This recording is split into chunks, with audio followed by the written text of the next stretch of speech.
bem-vindos a mais um vídeo aula aqui no meu canal. Eu sou o professor Alan e estarei apresentando para vocês a continuação do nosso estudo referente à disciplina Cálculo Numérico. O tema do vídeo é representação matricial de um sistema linear.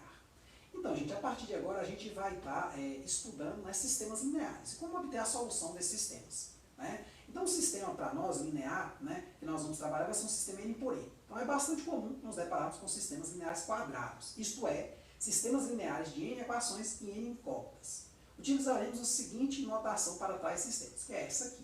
Nessa notação nós temos aqui os quocientes do sistema, que são esses valores A11, A21, A12 até ANN, certo? Nós temos as variáveis, que são x1, x2, xn, as n variáveis que ele fala aqui, e nós temos aqui o B1, B2 e Bn.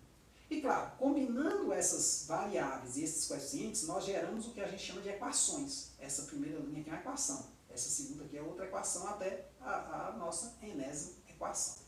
Tá certo? Então a gente vai trabalhar muito com estruturas desse tipo. E aí o que acontece? Né? Você pode trabalhar da forma que você já vem trabalhando, se você estiver pensando manualmente. O problema é que quando você está pensando computacionalmente, ou seja, em botar o computador para fazer as contas para você, é interessante você pensar matricialmente as coisas. Então quando as coisas generalizam em matemática, normalmente a gente costuma usar matrizes para aqui. Então eu não sei se você vai... já viu isso, esse assunto que eu vou citar, mas peraí, você estuda a derivada no cálculo 1.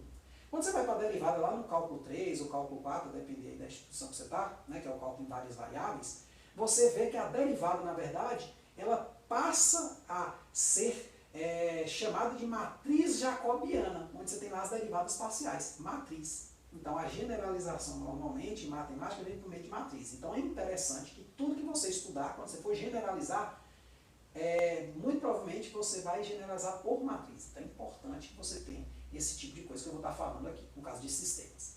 Então, nesse caso desse sistema aqui especificamente, a gente quer achar esses valores, x1, x2 até xn, para achar que essa combinação de dB1, a outra linha dB2 e por aí vai. Coisa que está batida. Então, esse sistema anterior, ele admite essa representação matricial aqui. Ou seja, o sistema 16.1 admite uma representação matricial da forma AX igual a B, como segue. Então aqui, este A aqui, que é uma matriz, ele vai ser o quê? A matriz dos coeficientes do sistema. Aqui são posições, ó, A1 marca a posição, linha 1, coluna 1. A12 marca a posição, linha 1, coluna 2. Aqui até que a gente salta, e vai lá para a linha 1, ainda estamos na primeira linha, coluna N.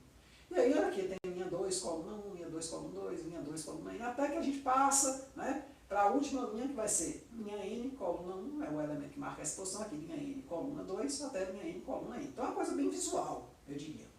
E aí nós temos aqui que o X, aqui, que é as variáveis, ele é representado por uma matriz que é um vetor coluna, que vai ser x1, x2 até xn, e o B também é um vetor coluna, que é o chamado vetor coluna dos termos independentes, B1, B2, B. A gente pega convenientemente as letras que vão nos lembrar, as letras que estão aqui, tá certo? Nós temos essa representação aqui. Aí o que acontece? Em alguns casos, quando a gente está resolvendo, a gente tem que ter em mente que a gente vai realizar operações, não sei se vocês se lembram de resolução de um sistema, acredito que se lembrem, sobre essa matriz aqui, e consequentemente a gente vai estar alterando também essa matriz aqui. E no final das contas, a gente mexe aqui um bocado para tentar gerar aqui o nosso vetor resposta.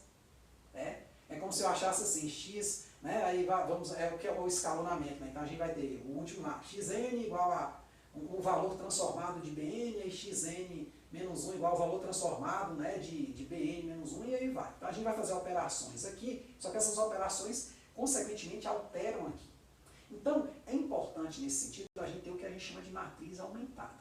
Tá certo? Então, podemos considerar também a chamada matriz aumentada MA do sistema 16.1. Eu botei aqui MA porque eu lembro muito da matriz A aqui. Então, a gente vai pegar a matriz A e vai emendar ela, vai juntar ela na matriz B, no vetor coluna B aqui dessa forma. Então, isso garante que a gente esteja olhando para um objeto onde a gente sabe que se a gente operar esse cara aqui, multiplicar, por exemplo, essa linha aqui por 2, a gente vai multiplicar também o B1 por 2, certo? E não esquecer. Isso aí você pode também estar implementando os programinhas, quando você fizer, usando a matriz aumentada, ou só usando esse cara aqui. Quer dizer, de modo geral, a gente acaba usando a matriz aumentada, porque operações feitas aqui são feitas aqui também. Aí depende da metodologia que você for seguir. Aí, para isso ficar claro, gente, porque muitas vezes a gente trabalha muito com notações muito pesadas, por caso N por N, O que é isso? Quantas variáveis? São 10, 20, 30? Vamos pegar um exemplo bem simplesinho, que é esse aqui. Considere o sistema 2 por 2. O que quer dizer isso? Duas variáveis e duas equações. Então, as variáveis são x1 e x2, e as equações são essas. 2x1 mais x2 tem que ser 3, e x1 mais 4x2 tem que ser 5. Ou seja, você quer achar os valores de x1 e x2 que tornam verdadeira essas duas equações aqui. Tá certo? Então, nesse sentido, esse primeiro vídeo aqui, ele não busca ensinar para você solução ainda, né? Mas ele busca ensinar você a extrair exatamente as matrizes lá do sistema. Isso é uma coisa muito automática, porque perceba bem, ó. Nesse caso, né, nós temos aqui o seguinte, a matriz dos coeficientes, que a gente costuma chamar assim, vai ser 2, 1, 1, 4. Onde é que está essa matriz aqui no sistema? Está aqui, ó, 2, 1, 1, 4. Aqui é o vetor coluna das variáveis x1 e x2, está aqui, ó, x1 e x2, só que aqui eles estão aparecendo em linha, aqui eles aparecem em coluna. Aqui, o vetor, né, dos termos independentes 3, 5 aparece aqui. Do jeitinho que ele apareceu aqui, ó, na posição, né, ele aparece aqui na matriz. E aí você também pode estar considerando, né, além disso, a matriz aumentada do sistema é dada por isso aqui. MA vai ser o quê? Junto esta matriz com esta aqui. Claro que essa aqui não é mais quadrada. E lembrando, gente, a gente só está trabalhando de sistemas quadrados.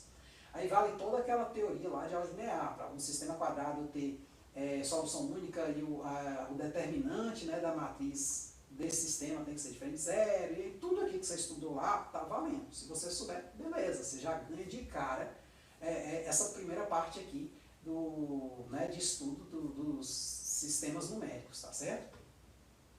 Então, basicamente é isso. Qualquer dúvida, a gente só colocar nos comentários. Esse primeiro vídeo é só de apresentação mesmo dessa estrutura, certo? Porque a gente vai estar trabalhando, né, em cima desta notação. Então é importante que a gente tenha esse vocabulário, essa forma de escrever próprio aqui desse assunto, beleza? Então é isso aí, espero ter entendido, tenham gostado. Muito obrigado, gente.